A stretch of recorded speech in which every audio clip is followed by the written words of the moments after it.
When a union steward asked to step outside with an employee during an investigatory interview, many supervisors and investigators instinctively wonder, do I have to allow it? The answer isn't simply yes or no.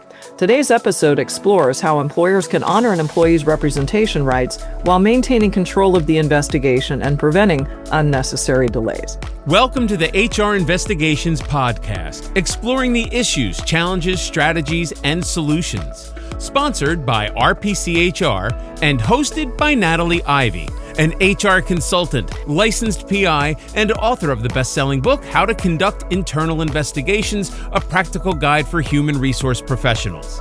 And now, here's Natalie. Hey everybody, welcome back to the HR Investigations Podcast. I'm happy to have you with me today. In my last episode, we examined Weingarten rights and the issue from the union rep's perspective and when a steward can request a private consult during an investigation and really during the interview process. Today, we're switching seats a little bit and we're going to look at the issue through the eyes of management. So if you're conducting a workplace investigation in a unionized environment, if you do it long enough, you're eventually going to face the situation. You're going to be asking questions and things are moving along very nicely in the interview. And then all of a sudden the union steward is like, excuse me, I need to take a couple of minutes. I want to talk privately with employee who usually is a subject of an investigation. Well, do you stop it immediately? Can you, just refuse to cooperate? And how do you kind of manage this and put a bit of, some guardrails on it and limit it so these requests don't become really excessive? And you got to kind of find that line, where is it between protecting the representation rights under Weingarten, but also allowing the interview to kind of get out of control. So let's kind of walk through a little bit of a practical approach. And the first thing is, it doesn't really require here like a legal analysis, right? The simplest response is usually kind of the best one. What you might say to the union steward who wants to call a quick recess and have a chat out in the hallway, you could say something like, okay, sure. Let's take just a brief 5-minute recess. And all right, I got 12:15. Let's come back at 10:20. Okay, notice what that actually accomplishes. Okay, first of all, it's respecting the employee who is a union member, their representation rights under Weingarten. It's showing your professionalism and also that you're being neutral here. You're not getting defensive or getting a little cranky or irritated because the union steward made this type of request. It does keep the investigation moving along, though. The break is only temporary, it's short duration, and it sets expectations that you're going to come right back in and meet with me here in just a couple of minutes from now. What you have to remember is when you're granting, this type of access for the union steward to meet with the employee, your interviewee, again, often the subject, it's not a sign that like management has lost control. Quite contrary. What this is doing is really building credibility, and it can also bring the climate down in the room a little bit, cool things off a little, especially if things were getting a little tense. And also when employees really believe that the process is fair, they are generally going to be more cooperative, and it will lead to an interview that is a lot more productive. Now, a mistake that some investigators make is assuming that once they grant a recess, that it's like you've completely surrendered all authority or control over the interview. That is absolutely not accurate. Management, of course, is really responsible for conducting investigations, and it's a management process, and it's often a risk mitigation strategy as well. Okay, but that means also as investigators, it's the investigator's responsibility to manage expectations. So that means you've got to be clear how long that break will last, when everybody is expected to come back, and then also the discussions need to be focused on representation and not used as a tactic to kind of delay the interview process itself. And that repeated interruptions should be minimized unless absolutely genuinely necessary. So a way to think of it is this: the employee's got rights. They've got rights to representation, but the employer also has the right and the obligation to conduct a timely as well as a thorough workplace investigation. They're not in conflict, but you have to really maintain a good balance. What happens when maybe you're dealing with, a prickly issue here?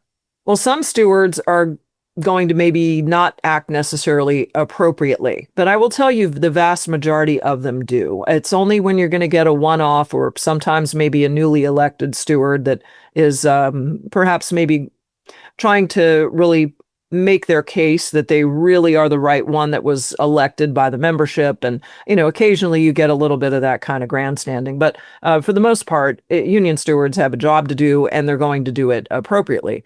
But when you do encounter situations where the requests are really becoming excessive, like the steward asks for a break after almost nearly every interview question you're asking, okay, and then like each recess is taking like 15 to 20 minutes each time, or even longer, or the interview is just not really, you're just not getting into a rhythm. The momentum is just not there because you're just constantly being interrupted.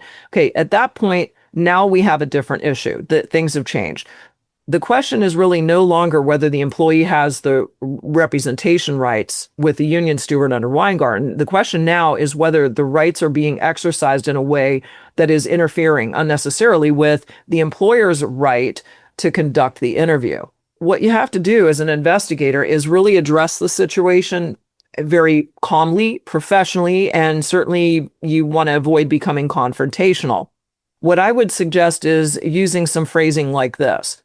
Now, we've provided several opportunities for private consultation where you've had the ability to step out into the hallway. And look, we're certainly willing to allow, some continued reasonable discussions. However, we need to move forward with the interview. So let me continue here with my next interview question. All right, so what you're doing is acknowledging the employee's rights, but reinforcing also management's right that you have legitimate responsibilities here to carry out the investigation. So you want to remain calm and objective and focus on kind of moving things forward.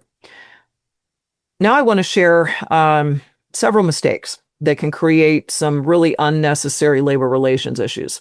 The first is refusing every request for a private consultation because it's interrupting the interview.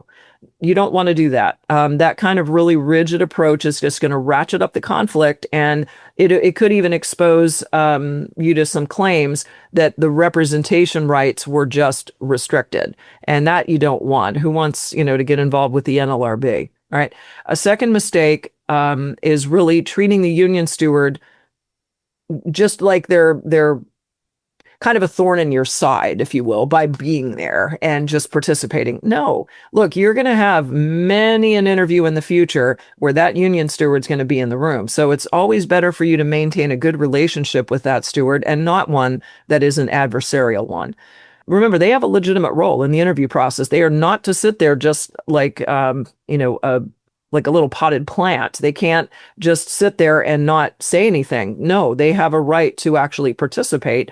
And what you have to do is welcome their participation, but not allowing it to take over the investigation. And another mistake is also threatening to disciplinary action against the steward just because they are really advocating for the employee.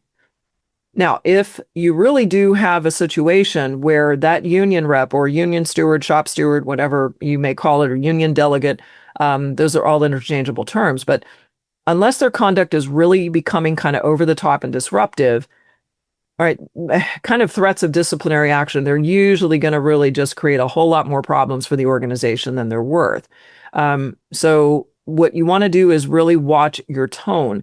Don't get defensive. Don't become argumentative. Okay, what you need to be is composed and respectful, but you do need to be assertive. If the union steward is continuing to maybe cut off your questioning, say, excuse me, I was not finished with my question that I am directing at this union member. Please allow me to finish. And if that is something that is happening repeatedly, then I would call a timeout and I would have a one-on-one in the hallway with the union steward one-on-one. Look, the most effective investigators that have to deal with, sometimes the challenges with labor unions, because it can be, when you have a labor union, it's just a lot more of a structured process than if you did not have a labor union. Let's face that. But investigators who remain composed, respectful, and they're really focused on gathering facts, not trying to win the argument or not trying to gain the upper hand over the union steward and kind of a power play, right? Professionalism is always going to be the kind of better strategy here. And certainly abiding by your organization's values in your dealings with others is important in setting that example. So the takeaway from this episode today is really pretty straightforward. When you have a union steward who is requesting reasonable private consultation time with that union member, who is taking part in an investigation, in an interview, granting the request is usually that best course of action. At the same time, though, you don't surrender complete control over the interview. You can establish time limits, you can manage the flow of the interview, and certainly address situations where these repeated interruptions are now really impeding the investigation. Your goal is about balance. You have to respect the representation rights while at the same time maintain that orderly investigation. Now, in my next episode, I'm actually going to have a conversation with a lovely gal. Her name is Lesha Suku, and Lesha is actually going to be spending some time talking about what really leads to investigations, and I've talked about it many times on this show, is the conversations that happen with managers. And when conversations break down between managers and employees, or managers just really say sometimes the wrong things. So remember that best investigation is the one you don't have to do. So the ounce of prevention is the best strategy. So you want to stay tuned for my next episode with my special guest, Lesha Suku. And that's it for today's episode. I want to thank you for listening, and I will see you next time on the HR Investigations Podcast. See ya. Thanks for joining us today on the HR Investigations Podcast. Be sure to subscribe, like, and share the show with any colleagues who will benefit from our strategies and solutions. For free bonus resources, simply visit hr-investigations.com. And remember, if you'd like some help with improving your investigative skills, or if your organization is in need of an external investigator to help with a case, please get in touch with us. Thanks for listening, and we'll see you in the next episode.